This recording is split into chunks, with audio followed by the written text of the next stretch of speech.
The subcommittee, we do not have a quorum yet. We're going to start with Senator Hough's bill, Senate Bill 750. I'll have to interrupt you when we do have a quorum so we can take roll, if you don't mind. Whenever you're ready, Senator. Thank you very much, Mr. Chairman, esteemed members of the committee. For the record, Senator Lincoln Hough from Springfield, representing the 30th Senatorial District. Senate Bill 750 is actually a piece of legislation we've worked on for a couple of years, and as I will tell any and all committees, I know, can you hear me? I think my mic's on.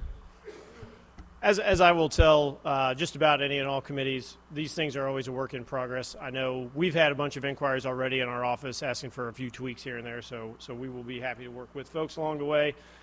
But the quick synopsis of this is, as communities around Missouri are faced with growing numbers of vacant or abandoned properties, this gives those municipalities a tool to utilize a land bank system such that after the qualifying period of time for delinquent taxes has run its course, communities are then able to purchase those properties and subsequently sell them and put them back on the tax rolls instead of being sometimes more burdensome with the current process that we have. So more than happy to answer any questions from the committee, Mr. Chairman, but that is the summation of Senate Bill 750. Thanks, Senator. Before we go any farther, we're going to take roll.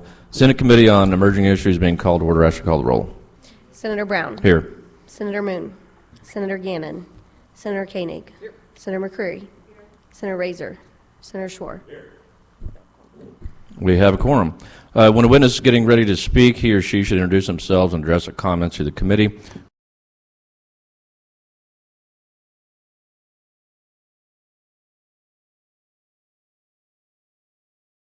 Person will be recorded in the committee minutes. Members of the committee, remember to speak into your microphones. Those listening online can hear what the committee is discussing. After the sponsor presents a bill, we will first proceed with those testifying in support, followed by those in opposition, and concluding with those testifying for informational purposes only. Chairman has a right to limit time for those testifying. Today, we are hearing only two bills. We've just heard Senator Hough's Senate Bill 750. So with that, are there any questions for the senator from the committee? Seeing none, are there any witnesses to testify in favor of this bill? Please come forward.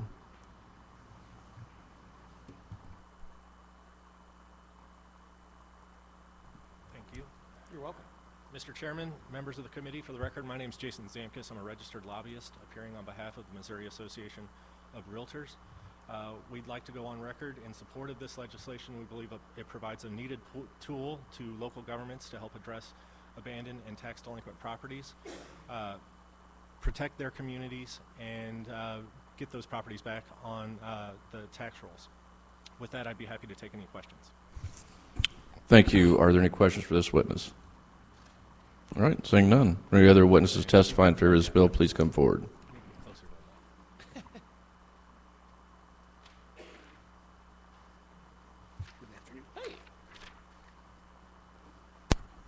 Good afternoon, Mr. Chairman, members of the committee. My name is Richard Sheets. I'm the Executive Director of the Missouri Municipal League, and I'd like to go on record in support of Senate Bill 750.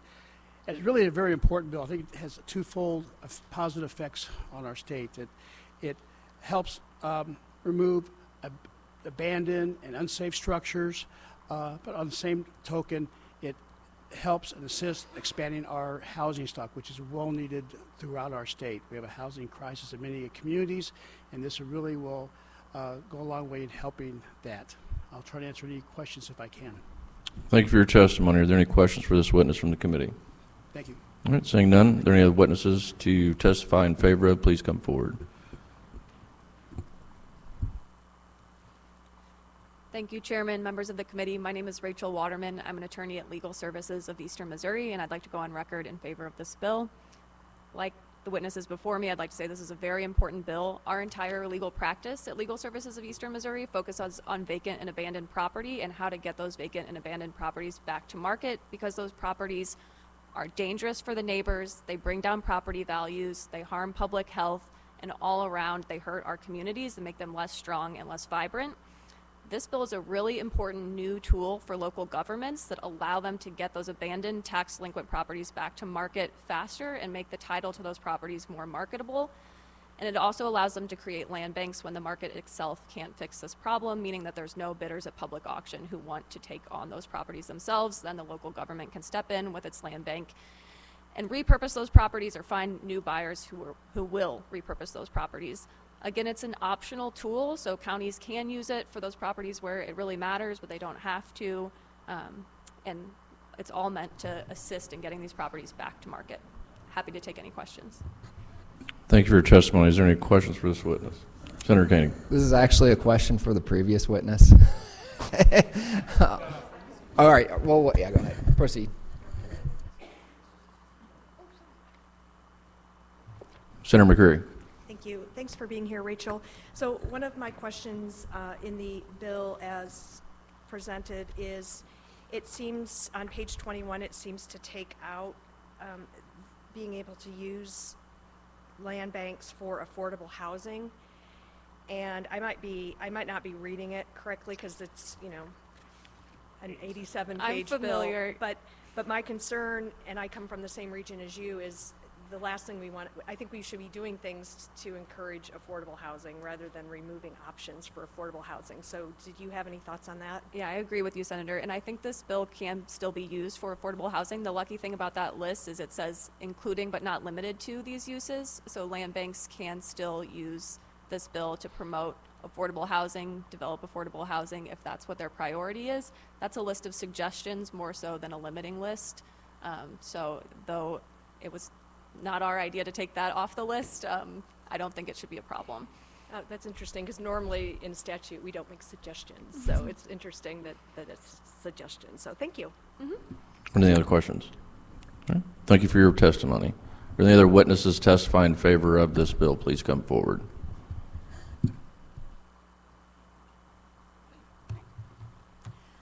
Hello, I'm Amy Blancett.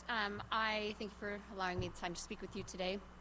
I am actually a number of things in Greene County. So I sit on the Restore SGF board. I also am on Better Block Springfield. I'm on the Urban Land Institute of Springfield, the Affordable Housing Coalition, and I'm the CEO of the Drew Lewis Foundation, which we have a housing initiative, the Blue House Project, that specifically all of those organizations are in supportive of this happening in Greene County.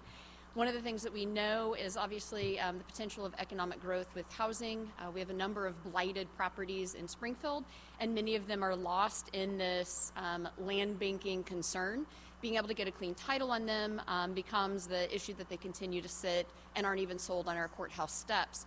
And so one of the things that we're looking at to answer your question in the affordable housing, specifically in Greene County, these organizations would work together in order to help determine the affordable housing opportunities that would exist. They can go to market first. If they're not sold, then we're specifically looking at bringing these organizations together so that the next option is that affordable housing initiatives are those that come to kind of fruition at first. For example, we've worked with the city through the Blue House Project in order to take over 2 properties that they had assumed.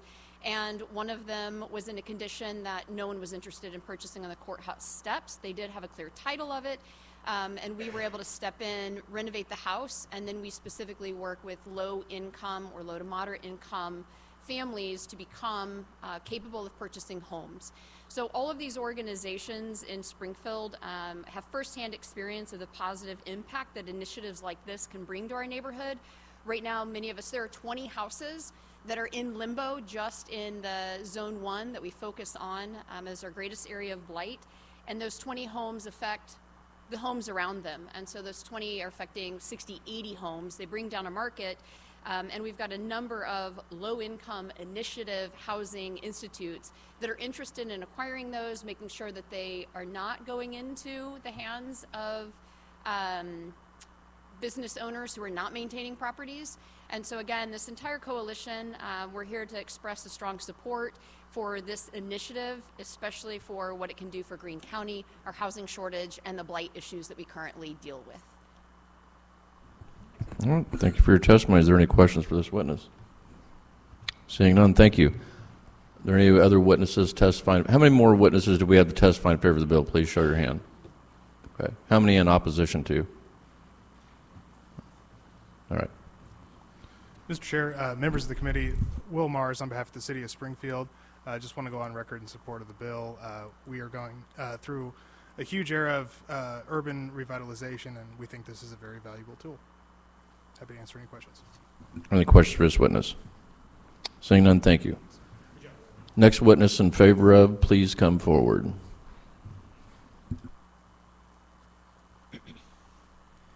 Mr. Chairman, committee members, my name is Pat Kelly. I'm the Executive Director of the Municipal League of Metro St. Louis. Just want to go on record in support of Senate Bill 750.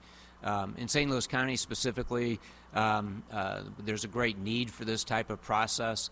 There are communities that over the years, when St. Louis County has taken back properties, they turn them over to the municipalities, and currently we have several municipalities with over 300 vacant properties or unowned properties that then become the responsibility of those municipalities who are struggling to pay for their own responsibilities and departments. So this will give them a statutory process for helping to get those properties back on the tax rolls, having a process for clearing their titles and becoming productive properties. So again, we'd just like to go on record in support of Senate Bill 750. Thank you for your testimony. Any questions for the witness? Seeing none, the next witness in favor of, please come forward.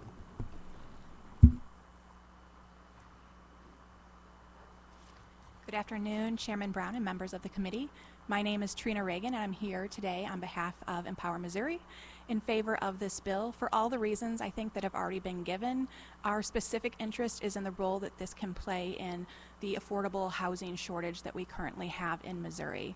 We are currently short more than 120,000 affordable housing units across the state, and there is no county in Missouri that is not affected by this crisis. I'm happy to answer any questions. Excuse me, I had these little wings for lunch and must have swallowed a bone. Excuse me. Are there any questions for this witness?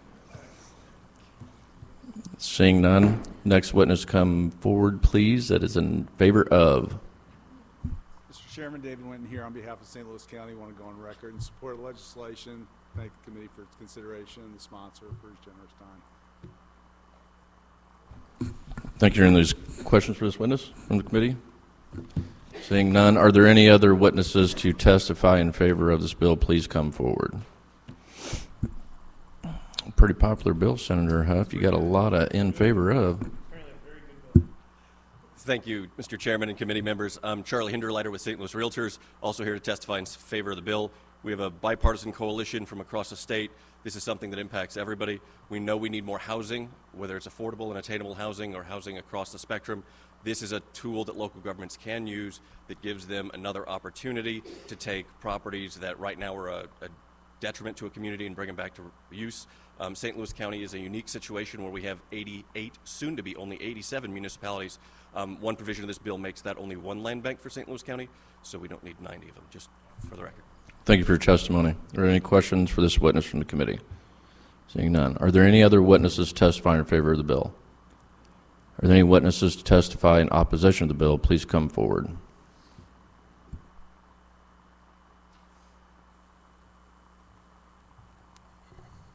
Lisa Panett, here on behalf of Armorvine, and it was an 87-page bill, I think, so I can tell you I haven't gotten through all of it, but problems that I see on page 18 are, it looks like this works in tandem with the water bill that you guys passed last session that allowed you to make purchases, gifts, and donations for the waterways and any properties adjacent to those waterways.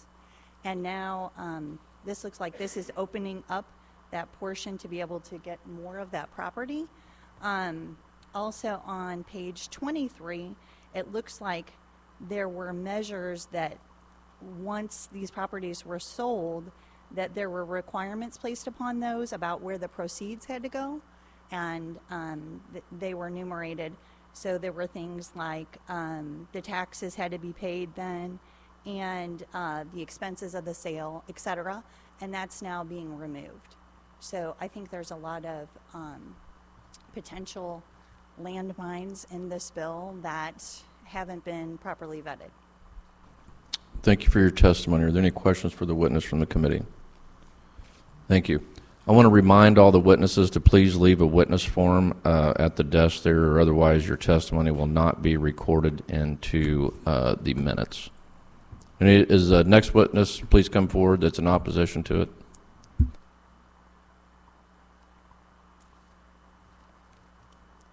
Thank you very much. Just a clarification, if I filled it online, is that suffice, that rule? It'll be, yeah, as long as we have it here, right?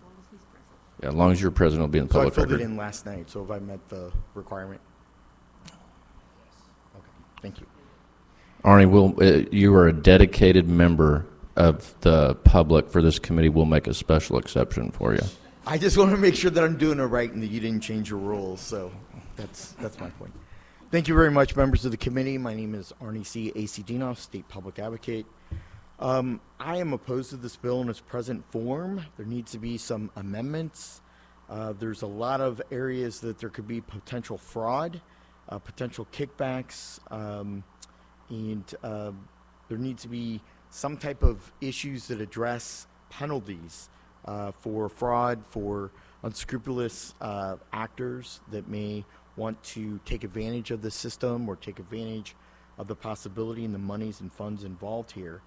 One aspect of this bill has the county collector mailing, instead of filing suit for a tax lien in county circuit court, filing via first class the tax lien.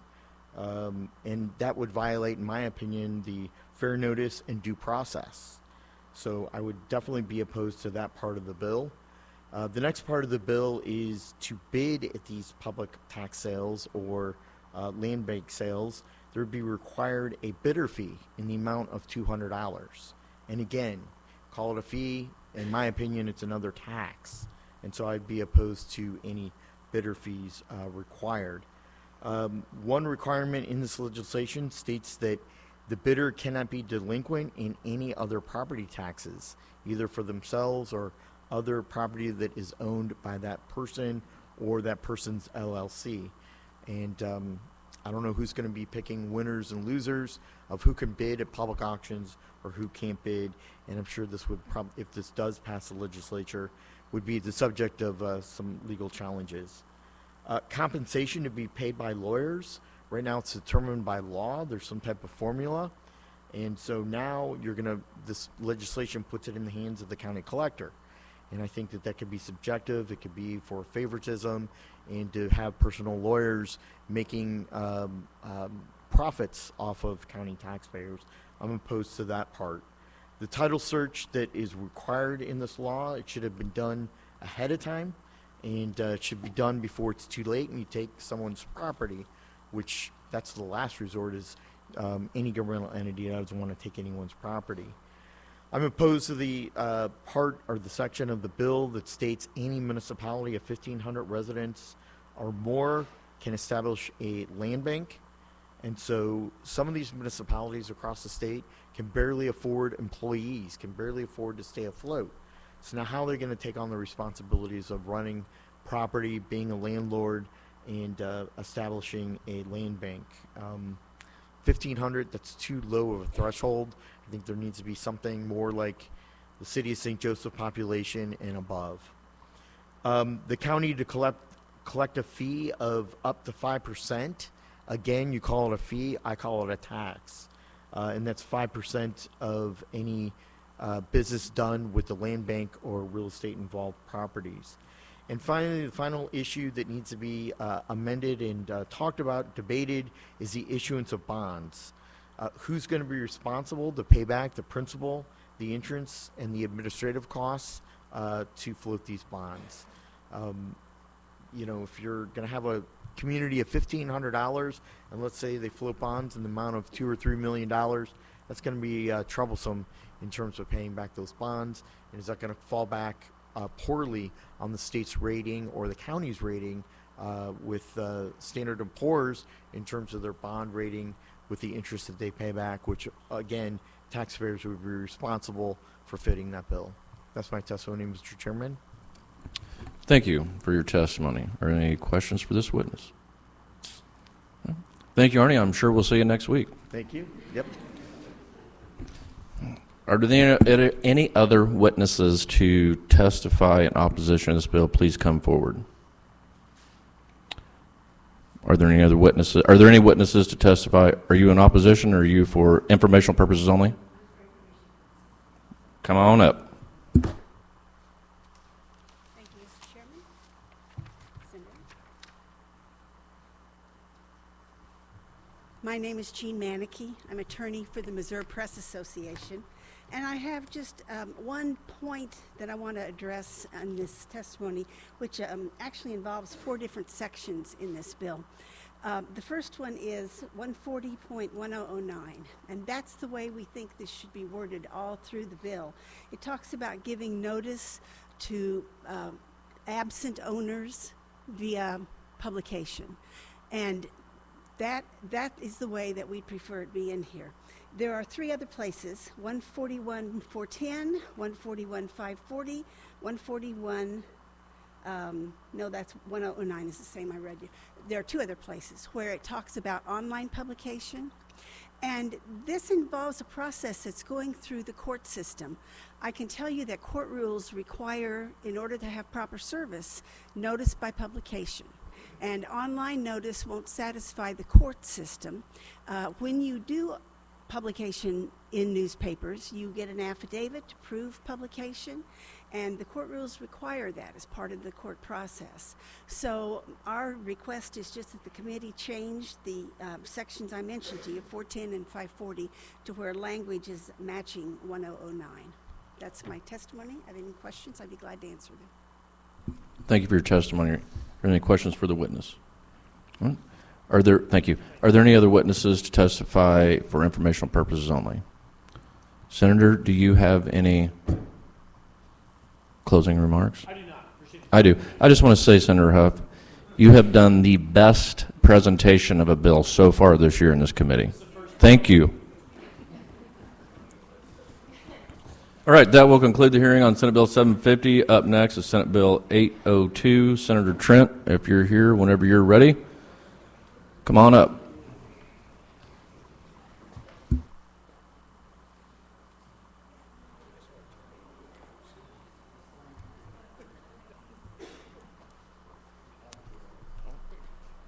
I filled out online. Do I need to fill it out here just in case? Where's the online system? Did you determine online was okay-ish? Okay.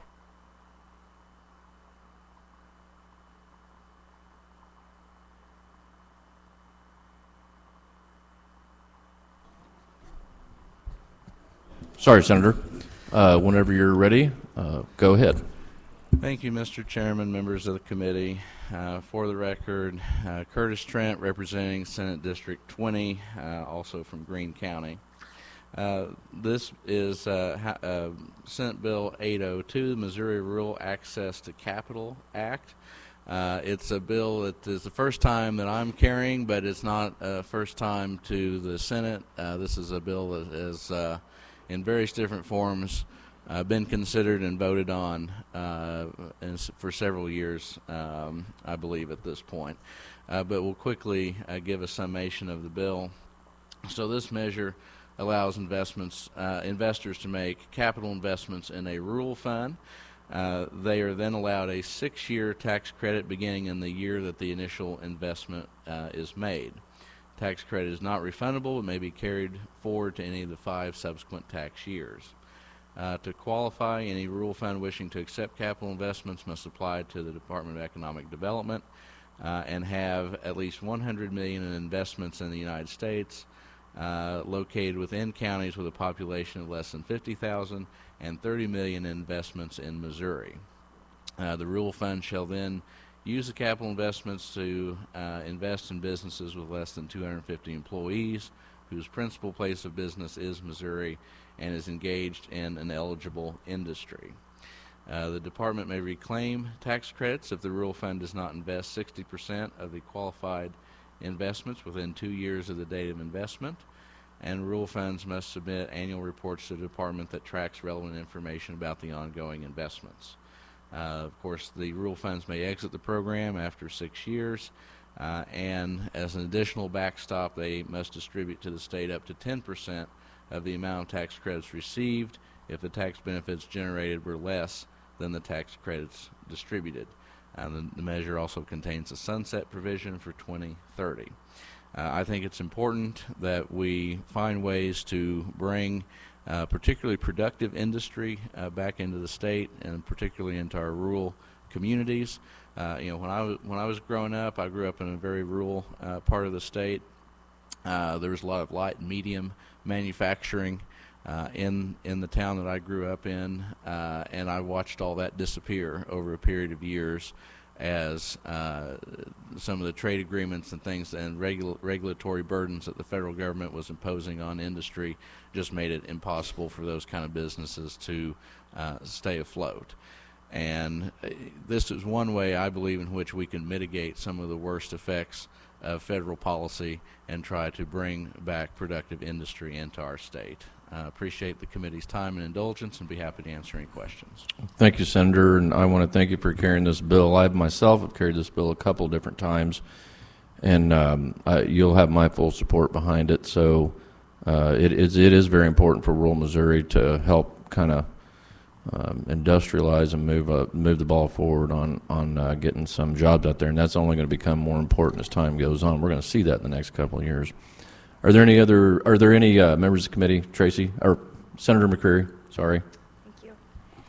So one of my questions is about the filtering of who is even eligible for this tax credit. It says that for an applicant that's made at least $100 million in investments around the U.S. and then at least $30 million investment in Missouri. I guess my concern is that there might be some businesses that are what I would describe as like small to medium sized businesses or investment groups that would be interested, and I feel like I'm trying to understand that 100 and that 30, because I worry that we're setting it up for only some investors to be eligible. Well, I think there's an element of quality control in the kind of investments that you have. I mean, if we're going to be dedicating state resources to this, you want to make sure that the entity that's doing the investing has the capacity to develop these kinds of investments and see them through to a profitable conclusion for everyone involved. So the profile is kind of designed, I think, to help get that right sized of investor in there. Thanks. Are there any other questions for the witness for the committee? Seeing none, how many witnesses to testify in favor of do we have? How many in opposition to? All right. Will the witnesses to please come forward that are in favor of the bill? Thank you, Mr. Chairman, members of the committee. My name is Alex Stepanek, and I work for a company called Advantage Capital here in support of the bill. Advantage Capital has been investing in entrepreneurs who want to grow their business but can't find the capital to do so all over the country for about the last 30 years. And we've been doing it through programs like the Missouri Rural Access to Capital Act. So a few things on this bill. It's pretty straightforward. There's three things it really does. First and foremost, it puts $106 million into the pockets of entrepreneurs in parts of the state that need it most. Rural small business owners. They take those funds that they receive from investors, which I'll touch on in a minute, and they invest them into upgrading their facilities, hiring new employees, training those employees, and ultimately expanding the tax base of the state. Now, part two of that is these investors, there's a pretty high bar to be an investor in this program.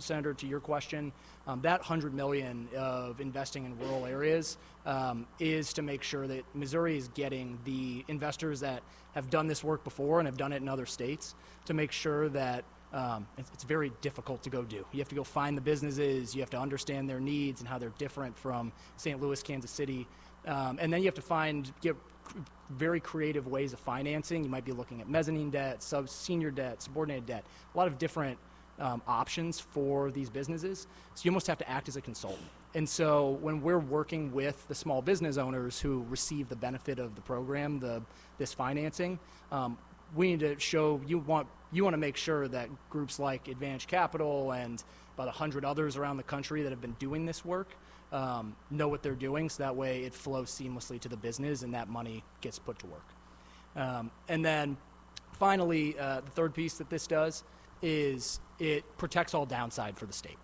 So the investors have to raise the money on day one, all $106 million. The state then pays the money, pays in tax credits over the life of the program in the last 4 years at $16 million a year. If the state does not get a full $64 million worth of state and local tax revenue generation, the investors that came into the fund have to pay a penalty back to the state. It is a guaranteed 1-to-1 ROI. Now, in other states that have passed this, Ohio, Utah, Georgia, Oklahoma, they've seen well past 1-to-1 just a few years into the program. And there's usually 6 to 10 years that these programs go on that you continue to see that benefit. So, like I said, that is the bill. It is $106 million for rural small business owners to grow their businesses, hire employees, and ultimately expand the tax base along the way. So I'd be happy to answer questions.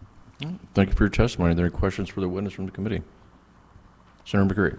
So just to clarify, you think there are around the country, there are maybe about 100 investment firms that would hit that 130 criteria? Yep, so the criteria that you have to have before that even is you have to be an SBIC, a small business investment company, which falls under the purview of the SBA, or you have to be a rural business investment company, which comes under the USDA. And so you have to make sure that you've hit the high bar to be one of those specifications. And then on top of that, you have to have invested the $100 million in rural areas and $30 million in Missouri. Okay. So it's around that, 80 to 120. Great, I appreciate that. My concern was that I didn't want to craft a bill that was just to benefit a couple investment firms or something. So thank you. Of course. Are there any other questions for the witness? Thank you for your testimony. Thank you. Next witness up to testify in favor of.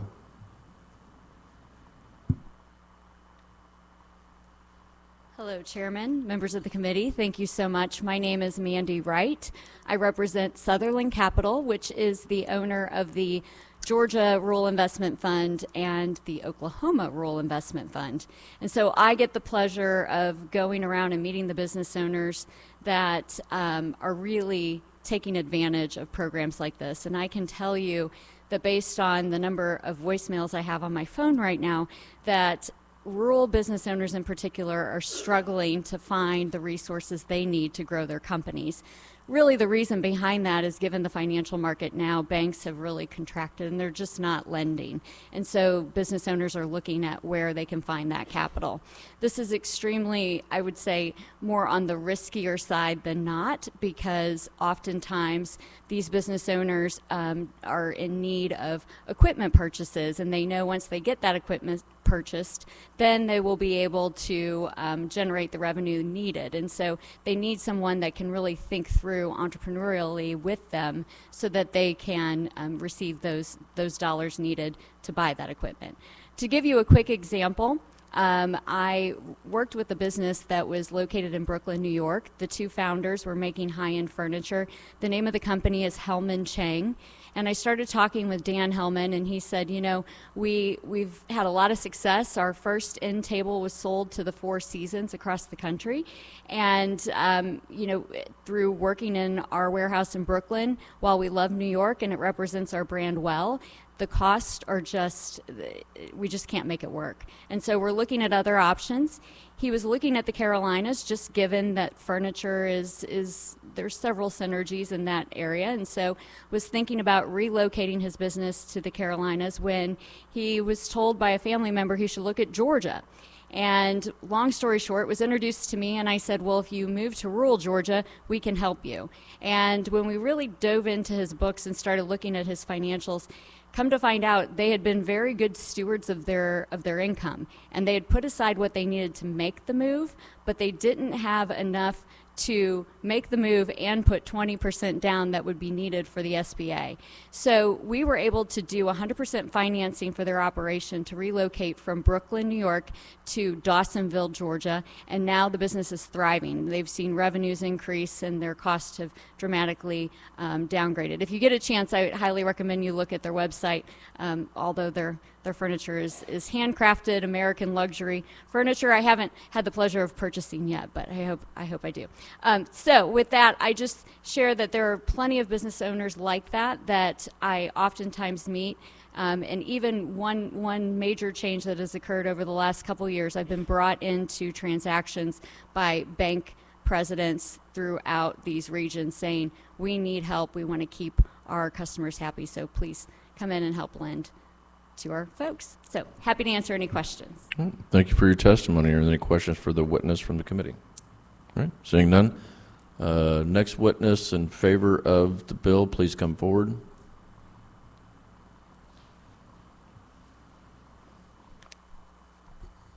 Mr. Chair, members of the committee, Heidi Sutherland here on behalf of the Missouri Chamber of Commerce and Industry. No relation to Sutherland Capital, unfortunately. We're also in support of the bill. We know that in rural areas, sometimes it can be a little bit more difficult to generate capital, and whenever you have areas like St. Louis and Kansas City where there's some really exciting things going on for businesses. So this is a great way to incentivize investment in those small businesses in rural areas. Thank you for your testimony. Are there any questions for the witness from the committee? Seeing none, thank you. Next witness to testify in favor of the bill, please come forward. Seeing none, are there any witnesses to testify in opposition to the bill? Please come forward. Arnie, it shocks me that you would testify against the bill on emerging issues. That's what's great about America, right? Right. Fire away when you're ready. Thank you very much, Mr. Chairman, members of the committee. My name is Arnie C. A.C. Dinoff, State Public Advocate, and I'm opposed to this bill. Tax credits are really a bad evil being here in Missouri. They've been taken advantage of. We have a lot of tax credits that aren't being utilized in the correct fashion and way. Tax credits take away state revenue, and according to the fiscal note, our general fund will lose $16,320,856. And that is a yearly basis up until the bill expires or sunsets, I believe, in 2030. This is an establishment for rural access to Missouri, Capital Act. Well, there's a lot of other avenues and a lot of duplicative state programs and tax credits that are out there, such as port authorities. A port authority can cover an entire county, doesn't have to cover a bodyway according to Missouri state law through the Missouri Department of Transportation and Highways Department. It creates enterprise zones, foreign exchange zones, and AIM zones, which diverts state income tax withholding to a project. And so there's a lot of other projects, and I don't think we need to reinvent the wheel once again here in Missouri and have wasteful staff time and wasteful duplication of bureaucracy here in our state. I'm totally opposed to tax credits overall. The appropriations to the Economic Development Department, where are the thresholds in return on investment? Where will be the thresholds that they will create job creations to offset the tax credits? It looks like to me tax credits can be sold, and there can be a great profit made with those tax credits. It's a political patronage tool that's used by many politicians across our state to reward their campaign contributors. The $5,000 application fee, is that really needed to the Economic Development Department from these rural, what do they call it? It's called the Rural Capital Act Board. So I would ask that you strike and amend a zero application fee. I would ask that you put an amendment in the bill that requires, if this does pass, that the state auditor would audit these entities every 2 years in the Department of Economic Development. Again, there's port authorities, there's other ways of doing things. We have community improvement districts, we have neighborhood improvement districts, we have transportation improvement districts. We have so many tax incentives, so many tax credits. I believe that this bill is a duplicative service. I believe that it is a waste of staff time, energy, and of course taxpayers' money to implement and this rural capital tax investment program. That's my testimony, Mr. Chairman. Thank you. Are there any questions from the committee for this witness? Thank you for your testimony. Thank you. Are there any other witnesses to testify in opposition to the bill? Are there any witnesses to testify for informational purposes only? All right, seeing none, with no further business coming before the committee, I now make a motion to adjourn. Do I have a second? I have a second. We're adjourned.